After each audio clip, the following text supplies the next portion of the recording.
In Market Spotlight, Platts Associate Editor Jeff Craig looks at one of the most pro-solar states in the country and whether it can keep up the pace. Jeff? Thanks, Bill. And first off, it probably comes as a surprise to hear that New Jersey is one of the top states in the country when it comes to solar. They actually rank number 2. They only trail California in terms of the amount of solar installed in the state.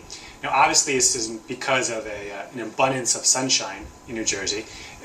Rather, it has to do with policy. A few years ago, New Jersey passed a law requiring a pretty high level of solar in the state. And so, as a result, there was just a flood of investment and developers coming to New Jersey. It really wouldn't be an exaggeration to say that New Jersey was probably the best state in the country when it came to installing solar. This was happening for several years, but then about a year ago, everything started to change.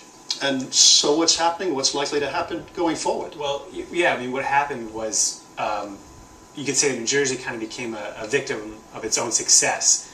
There was so much solar coming online that supply started to overwhelm demand. There was more solar than what was needed to comply with the law.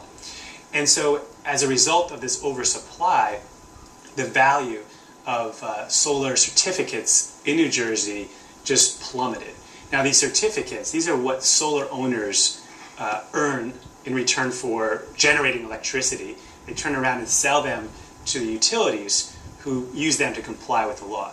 Now, as I said, that there was an oversupply of solar. It caused the value of these certificates to plummet. They had been very high, and now the solar developers are screaming because they say they can't develop solar. It's too cheap. And now there's legislation pending in New Jersey. How are lawmakers and the governor, Chris Christie, likely to respond? Yeah, there's a law moving through the legislature. It would reset the solar demand to a higher level. And is it likely to pass? People think it is going to pass with Christie's support. Jeff, we want to get back to this soon. That's all we have time for today. Jeff Craig, Platts Associate Editor. That wraps up our show, but before we go, let's see the results of this week's cell phone poll.